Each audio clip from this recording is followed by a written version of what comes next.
because interest rates are founded upon this postponement of consumption that we talk about. And we remember going back to Robinson Crusoe that he's choosing between coconuts and fishes, and for every coconut that he prefers to purchase or to spend time collecting, right, that takes away some time from collecting fishes. So if he moves from having this many fish and this many fish and this many coconut, he can choose to move to having fewer fishes and more coconuts, but there's a trade-off there between fishes and coconuts for him. And we can draw the entire schedule of opportunities between fishes and coconuts for Crusoe, and we call this what? What was this graph called? The production possibility frontier. Good, right? Now, what we said about Crusoe is that one day he decides to take some time off from collecting fish and coconuts, and instead to take the time and to make a net.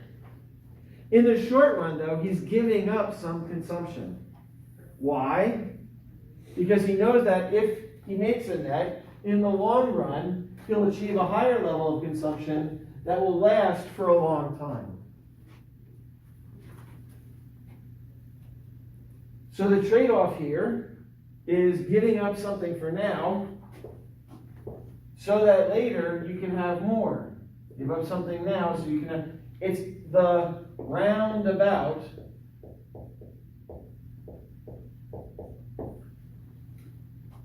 mechanism for growth. And that is where the interest rate emerges from. How much are you willing to give up now in order to get a return of more later? That rate that can be measured from actual foregoing of consumption now for greater consumption later would be the interest rate. If the interest rate were better, you'd be willing to forego even more now in order to get even less later. All right?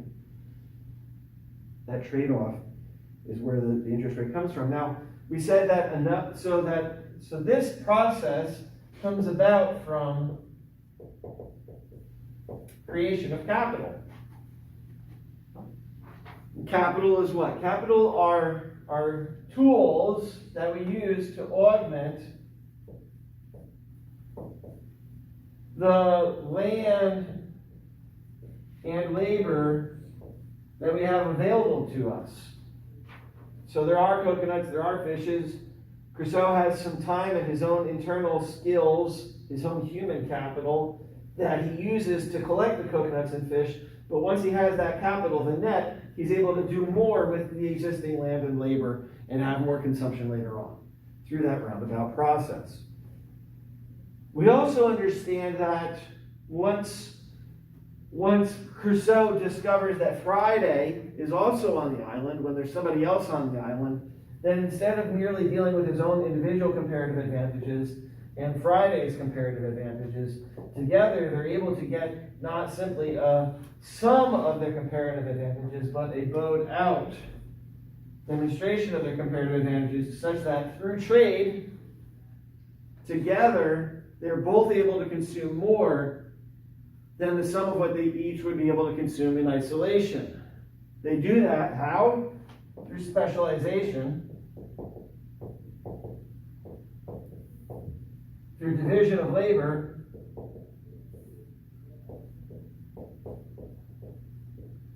which then are combined through trade and exchange to make everybody better off.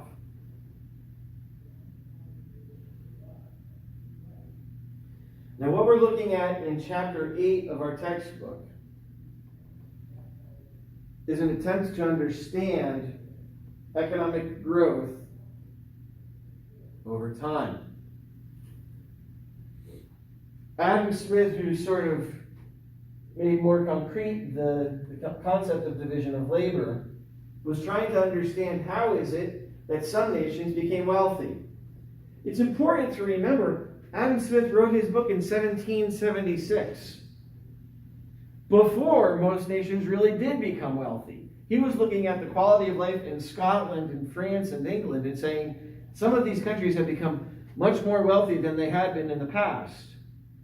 At that time, there was no electricity yet. There were no automobiles. People were still riding around on a horse and buggy, if they had one. Most people are just walking. Probably not even that many bicycles. Right? If there's industry and manufacturing going on, it's either being done by hand or by water power. So Smith is living in a time when the wealth that he calls wealth, we would today still call poverty. But he still thinks it's amazing, and he's trying to explain how the new wealth that he is observing has come about. Well, today we have much, much, much, much greater wealth than even he ever could have imagined. How does that come about? Amongst the explanations given for improved quality of life are an increase in the amount of capital. We have specialization and division of labor, and then also improvements in quantity and quality of capital. How do we work through those?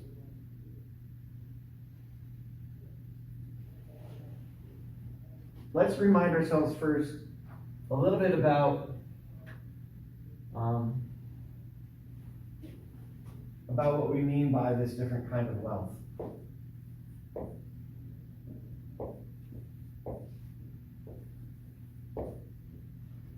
Oftentimes, when we think about the differences in quality of life around the world, we tend to divide people up into the haves and the have-nots, the wealthy and the poor. There's more than just two categories, clearly. And those of us living in the most wealthy society in the world tend to consider those who are living in poorer societies as all being lumped into just the have-nots. I've asked you to read this book, Factfulness, by Hans Rosling and his son and his daughter-in-law, that shows, first of all, that the world is not just divided into the wealthiest people and the poorest people. Instead, it's spread out. They show this on something called Dollar Street. It's part of a set of websites under Gapminder. I think I provided a link on Canvas to this. What they say is that, look, there's a lot of people who are living on $2 per person a day. And then they take you to their house. There are sets of photographs where you can go and visit a family in one of these communities and see how they actually live. They show what kind of toothbrush they have, what kind of clothing they have, whether they have a pet, what their bathroom, whether they have one or not, looks like, whether they have running water, what their beds look like, what they have for food, how it's prepared. And then they show people who are living on $8 a day, or somewhere between $2 and $8 a day. And then they show people living on $32 a day, somewhere between $8 a day and $32 a day, and then people who live on more than that. And they say, we can divide the quality of life that people are enjoying around the world today into these four broad categories.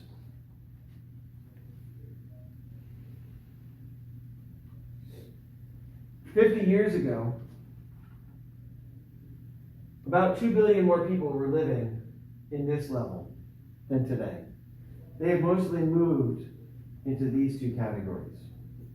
What does it mean to move from $2 a day into $8 a day? It means having running water, having a clean way to dispose of your waste. It means being able to send your kids to school. Oftentimes it means being able to afford a small scooter or motorcycle. Moving from the second category to the third category often means that you're able to save some money in case of some sort of calamity occurring to your life. So if somebody were to get sick, you have the money to pay for them to go to the doctor. Having that savings helps you to remain in category 3 and not fall back into category 2. Folks in category 2 oftentimes aren't able to save, and if some calamity hits them, they fall back into category 1. Those of us living in category 4 today, have all kinds of insurance. And it is possible that we might fall back into category 3, but there's very little chance that we never fall back into category 1. In the United States today, almost everybody in the United States is either living in category 3 or category 4. Those who live in category 3 are considered oftentimes below the poverty level. We call poverty in the United States people living in this group. We can't hardly even imagine somebody living in one of these groups in the United States today. It does happen. It does happen, but not very often. So I posted a paper to campus that I wrote about poverty in America and the determinants of poverty, and also talks a little bit about inequality. I encourage you to read that. So our concentration, again, is how do we move in this direction? How do we help other countries to move in this direction? Why do we want other countries to move in this direction? Or do we not? Some people might have the attitude, let's keep them poor so that we remain in control. We have power. However, when you have poorer societies, they're a lot more likely to have civil unrest. And when there's civil unrest, that violence can overflow and affect wealthy countries, which is a bad thing. There were a couple at my church this weekend from the Congo talking about civil unrest in the Congo and how it remains a common problem. And that unrest can overflow to other countries.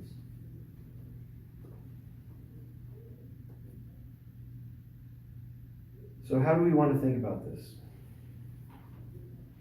We've talked about how when we're talking about production and output, which we can call Y, which is similar to GDP. This is like GDP. Output is a function of land, labor, capital, and entrepreneurial talent.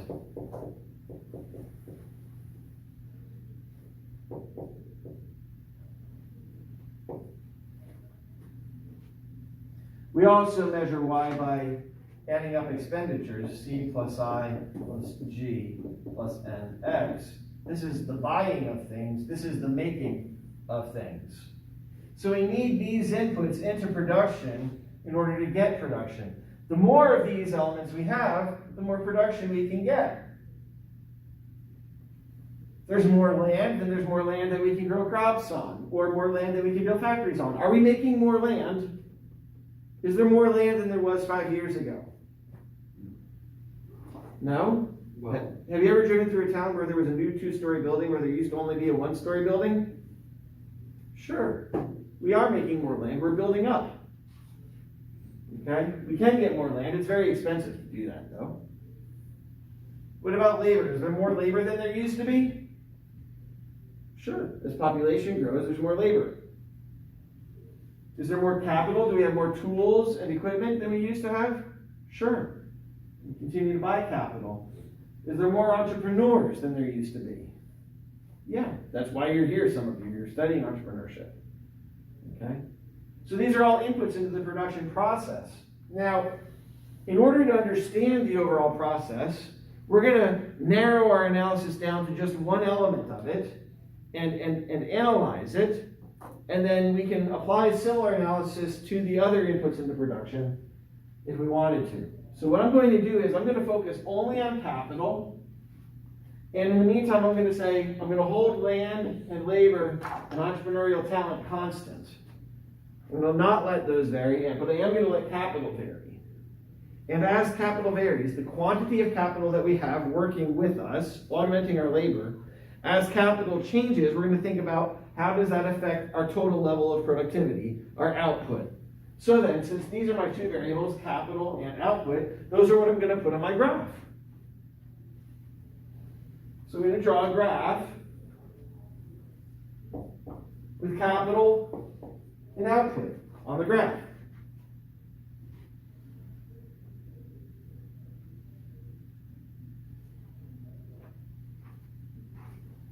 Now, want to understand how changing the amount of capital I have affects my total output. If you had to draw a line without any more information, without having read the chapter or watched the videos, how might you describe that relationship? Does having more capital mean more or less output? Typically, more capital would mean more output, right? So we could think about drawing a line that looks like this. More capital, more output. But I've drawn a straight line here. Suppose you're working at a pizza parlor. You only have one oven in the pizza parlor. You can add more workers, and as you add more workers, you produce more output. Okay. But what if you leave the same number of workers? We're going to hold labor constant. Same size pizza parlor, hold land constant. Same boss, hold the entrepreneurial talent constant. But we're going to change the capital. What happens if you add another oven? You're able to produce more pizzas. But so having 0 ovens, moving to 1 oven, maybe you can produce 100 pizzas. What happens when you add a second oven? Can you produce another 100 pizzas? Probably not, because we haven't changed the number of workers. And the number of workers we have is a limit on how many pizzas we can produce. So then adding a second oven might increase the number of pizzas we can produce, but not by as much as having that first oven did. This is what Tabrick calls the iron law of diminishing marginal productivity.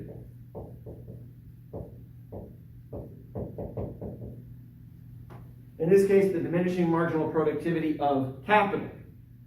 Every additional unit of capital does contribute to our output, but by less than the last unit of capital. So instead of getting a straight line here, I want to say, okay, this much capital produces this much output.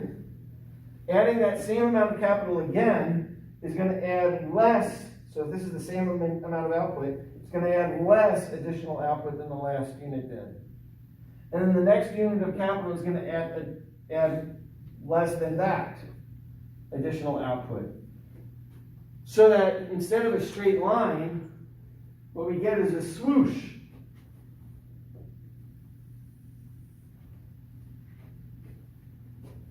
Do you see the swoosh?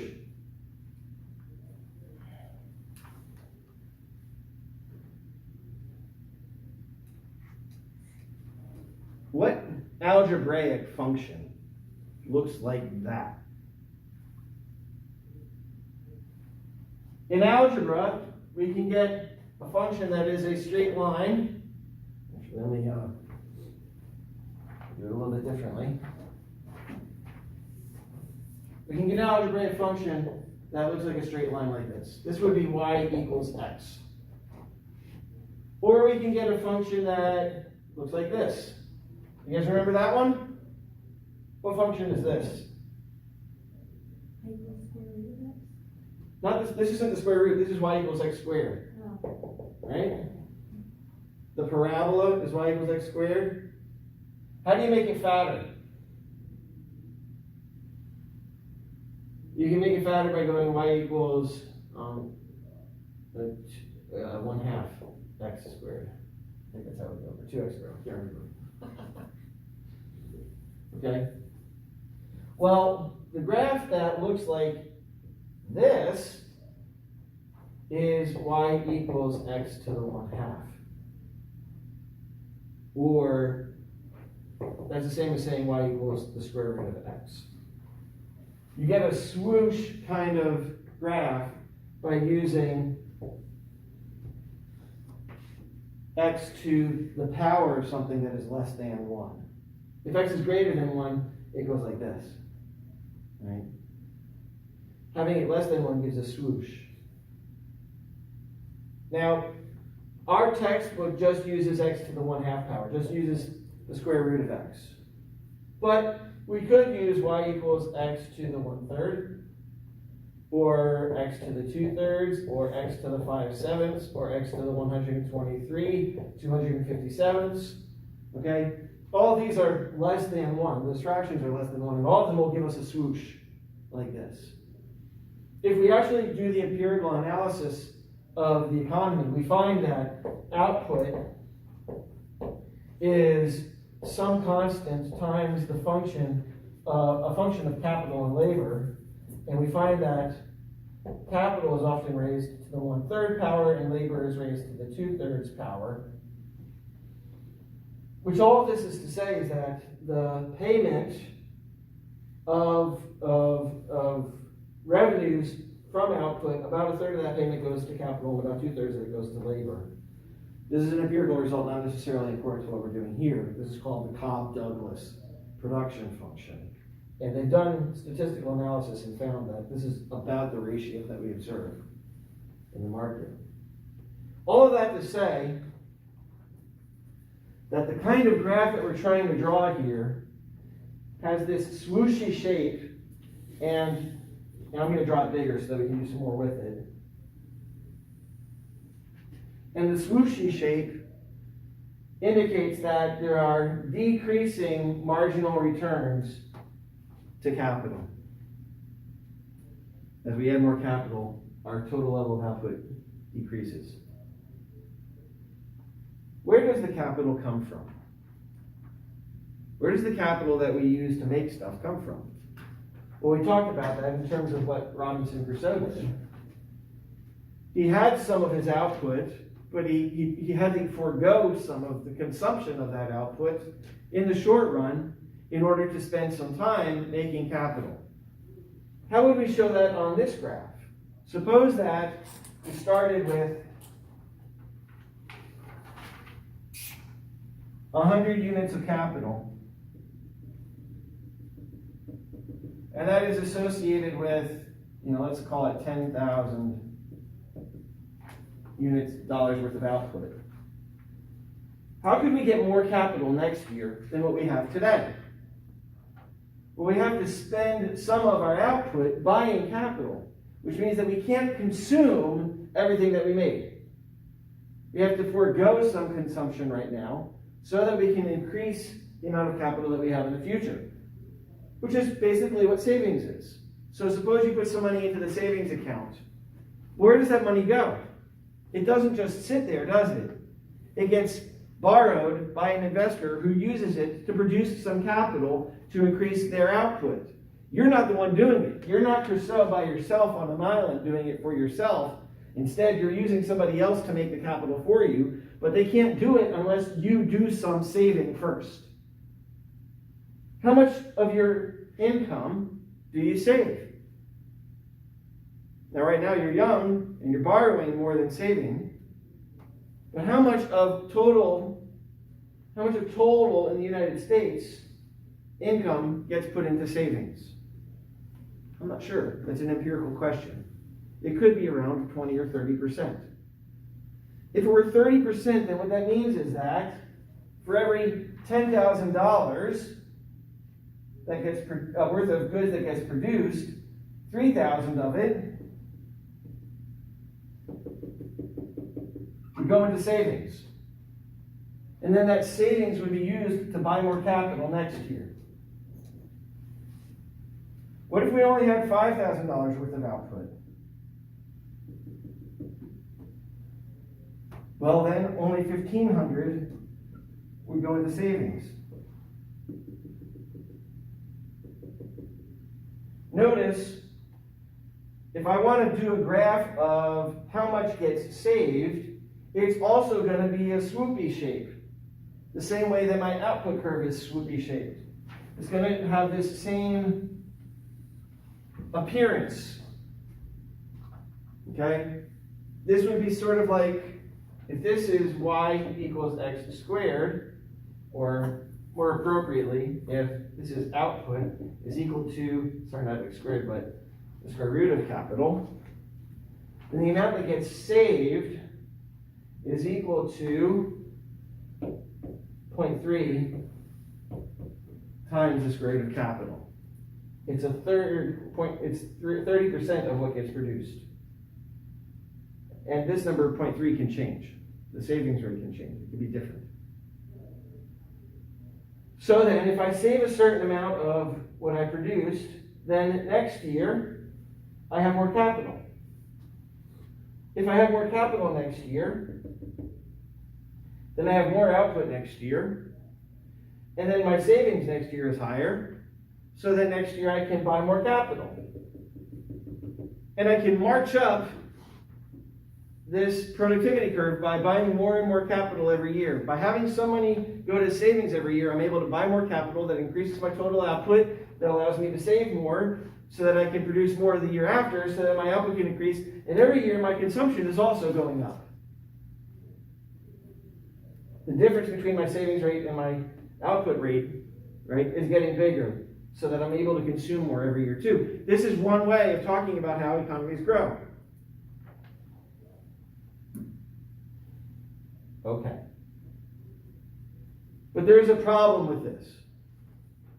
Because it's not true that economies just grow by buying capital. Once you buy a piece of capital, some capital equipment, that doesn't mean it lasts forever. Alright? You guys understand this because you bought new shoes. Why did you buy new shoes? Because your old ones wore out. Or maybe just because you wanted more shoes. But eventually your shoes will wear out. You buy new tires for your car because the old ones wore out. Or you have to get your car repaired. You have to put a new roof on your house. Why? Because the old one wore out. Capital, over time, wears out. It depreciates. It becomes less productive over time and needs to be repaired or replaced. And this is true for all forms of capital. Empirical investigations have found that about 15% or so of all capital wears out every year. We're going to use different numbers for the rate of depreciation just to model this, but every year some of the capital that we have wears out. Now, we're going to assume that capital wears out in a linear fashion, not a square root fashion. That a certain percentage of the capital that currently exists wears out every year. In that case, you would want to put on a graph an illustration of how much capital is wearing out every year, and it's going to be a straight line. So we can say that depreciation might look something like this. I'm trying to make a straight line. It looks like it's going up, though. Let's try to make it go straight. That's better. This line illustrates our depreciation rate. For macro, we're going to use this Greek letter D, or delta, to talk about depreciation. How does this work? Suppose we have, for now,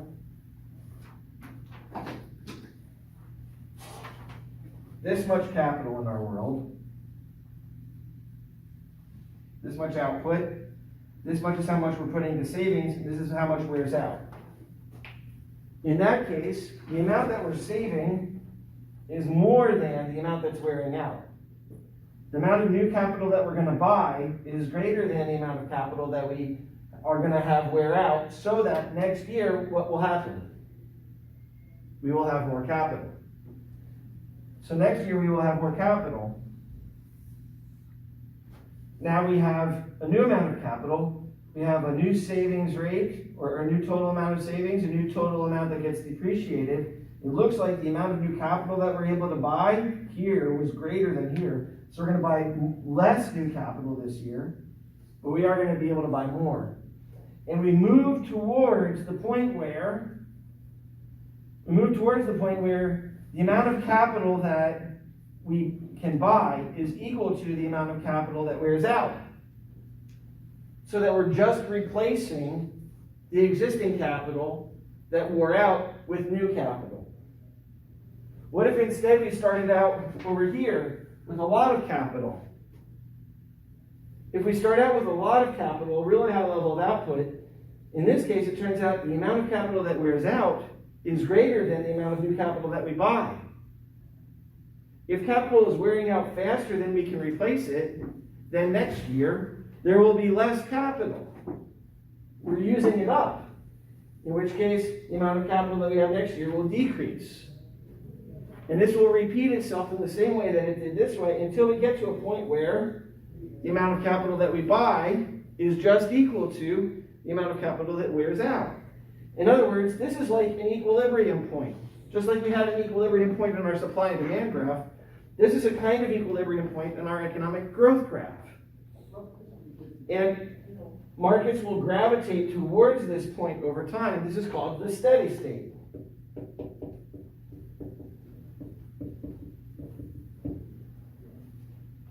What kinds of things could change the steady state?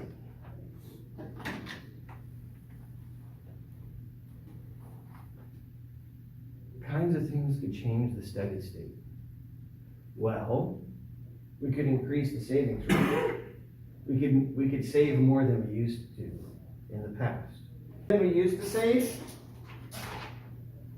If we save 50% of our output instead of just 30%, then our new steady state will be where the new savings curve intersects with the depreciation curve. In which case, we'll save more until we get to that point, and then we'll have a higher level of output. This can happen gradually over time. What else could change? Well, it looks like under this sort of analysis, every economy is going to be gravitating towards some steady state. Once we're at that steady state, the amount of capital that we have doesn't change. If the amount of capital that we have doesn't change, then our total level of productivity doesn't change, and we don't become any more wealthy over time. Is that the truth about what we observe in the world, though? No. Instead, in the real world, we observe continuing economic growth. How do you get continuing economic growth? We have to actually shift our production function. So instead of just y equals square root of k, we're going to put y equals a square root of k and make a greater than 1. So if y equals 1.1 square root of k, then the whole economy is going to be growing faster than the rate of capital, such that this black line will actually shift up every year. A is a stand-in for technological growth or improvement. Improvements in the way of doing things. Improvements in the quality of our capital. It used to be that tires wore out every 5,000 miles. Today you can buy an 80,000 mile tire. Imagine how much less input we need overall in making tires if you can find a way to make tires last 80,000 miles instead of 5,000 miles. Stuff wears out slower, our total level of productivity increases, and we become more wealthy. Or we find new ways of producing things using less inputs. The lights in our classroom, right? These use much, much less electricity than lights used to use 20 years ago. Dramatically less electricity than lights 20 years ago. Cars today use less gasoline than cars did 20 years ago. We're finding more efficient ways of doing things, and that is helping us to increase our total level of output and our quality of life. Try to keep in mind that this y on this axis of the graph is output, or a stand-in really for our overall quality of life. We're really interested in this: how wealthy do we feel? How much goods and services can we each consume? Okay, so this is the basic nugget of what is covered in chapter 8. It's a difficult chapter. There are on campus some extra videos, not included on Sapling, that actually help you walk through some of the problems that are on Sapling. So be sure to watch those videos before you get into the homework, so that you can do better on the homework assignment.